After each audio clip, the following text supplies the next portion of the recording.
Hello children, I hope आपको sequences of the pronoun पसंद आया होगा। अब आगे हम जानते हैं एक और प्रोनाउन के बारे में, जो कि प्रोनाउन का तीसरा भाग है, reflexive pronoun. What is reflexive pronoun? When the action done by the subject turns back on the subject, it is called reflexive pronoun. These pronouns are found by adding self or self to the possessive pronoun. जब doer के action का effect खुद doer पे ही पड़ने लगे तो वहाँ पे रिफ्लेक्सिव प्रोनाउन आता है। कर्ता के किए गए काम का प्रभाव कर्ता पर ही पड़े तो वहाँ पे रिफ्लेक्सिव प्रोनाउन आ जाएगा। कैसे? सी cut herself while cutting vegetables. तो यहाँ पे डूअर सी के काम का इफेक्ट किस पे पड़ा? हर सेल्फ, उसके पे ही पड़ा, किसी और पे नहीं। ऐसे we do the dusting ourselves, हमने खुद से ही किया।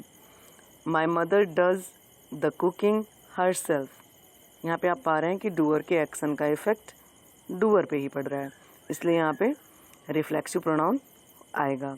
और अब रिफ्लेक्सिव प्रोनाउन के बाद हम जानेंगे एम्फेटिक या एम्फेसाइजिंग प्रोनाउन। बहुत बारीक अंतर है, इन चीज़ों को हम जानेंगे। और अगर जो ये अंतर आपको समझ में आ जाए तो आप वीडियो को लाइक करेंगे, शेयर करेंगे और सब्सक्राइब भी करेंगे। तो चलिए आगे बढ़ते हैं, एम्फेटिक या एम्फेसाइजिंग प्रोनाउन के बारे में जानते हैं। व्हाट इज़ एम्फेटिक और emphasizing pronoun? These are the pronouns which are used to lay emphasis.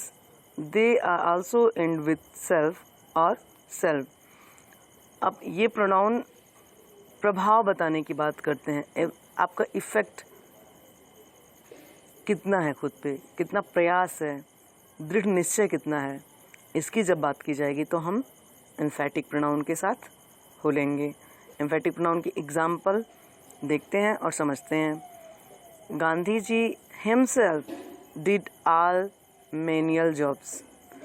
Gandhi ji खुद सारे घरेलू जो वर्क हैं किया करते थे। तो himself यहाँ पे emphasizing या emphatic pronoun है। Laborers themselves decide to start a long journey. Laborers themselves, खुद से उन्होंने डिसाइड किया, उनका निश्चय दृढ़ हो गया है कि अब वो खुद ही तय कर लेंगे लंबी दूरी। तो यहाँ पे themselves क्या हो गया? एम्फेटिक या एम्फेसाइजिंग प्रोनाउन। तो अब जानेंगे डिफरेंस क्या है, बहुत बारीक अंतर है जिसे हम एक नोट के माध्यम से जानेंगे कि एम्फेसिक या एम्फेसाइजिंग प्रोनाउन और रिफ्लेक्सिव प्रोनाउन एक दूसरे से अलग कैसे हैं। नोट में समझें।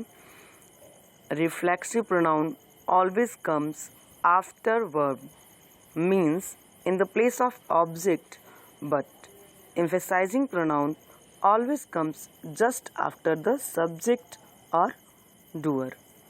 रिफ्लेक्सिव प्रोनाउन जब भी आएगा वो ऑब्जेक्ट के प्लेस पे आएगा, कभी भी वो जस्ट सब्जेक्ट के बाद नहीं आएगा। जस्ट सब्जेक्ट के बाद आ गया तो वो एम्फेसाइजिंग प्रोनाउन होगा, न कि रिफ्लेक्सिव प्रोनाउन। एग्जाम्पल से समझें। Sonu Sood himself decide to help the needy people. Sonu Sood himself, यहाँ पे उस खुद से दृढ़ निश्चय हुआ कि नहीं, मैं खुद हेल्प करूँगा ज़रूरतमंद का। तो यहाँ पे ये जो हिमसेल्फ है वो हो गया एम्फेसाइजिंग या एम्फेटिक प्रोनाउन। लेकिन अगले एग्जाम्पल में देखा जाए, poor farmers blamed themselves for their misfortunes. देखिए एक बार फिर से और समझें।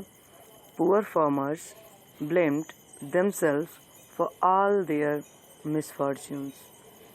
यहाँ पे आप पा रहे हैं कि जो themselves है वो किसकी जगह पे आया है? ऑब्जेक्ट के प्लेस पे आया है। तो ये क्या हो जाएगा? Reflexive pronoun. यहाँ पे कोई निश्चय नहीं दिख रहा है, यहाँ पे आपको ऑब्जेक्ट के प्लेस पे themselves आ रहा है, तो आप समझ लेंगे कि वो एम्फेसाइजिंग नहीं है, वो रिफ्लेक्सिव प्रोनाउन है। दोनों ही सेंटेंस में एक जगह सोनू सूद के बाद से हिमसेल्फ आ गया तो वो एम्फेटिक हो गया। क्यों? क्योंकि वो दृढ़ निश्चय की बात कर रहा है, और दूसरे ही सेंटेंस में आ रहा है आपका वही हिमसेल्फ, हरसेल्फ, देमसेल्फ, लेकिन ऑब्जेक्ट के प्लेस पे आ गया, यानी डूअर के एक्शन का इफेक्ट डूअर पे पड़ने लगा, तो वो एम्फेसाइजिंग न हो करके क्या हो गया, रिफ्लेक्सिव। आई होप आपको समझ में आ गया होगा। तो अब इसे लाइक कीजिए, शेयर कीजिए, सब्सक्राइब कीजिए। Thanks for watching carefully.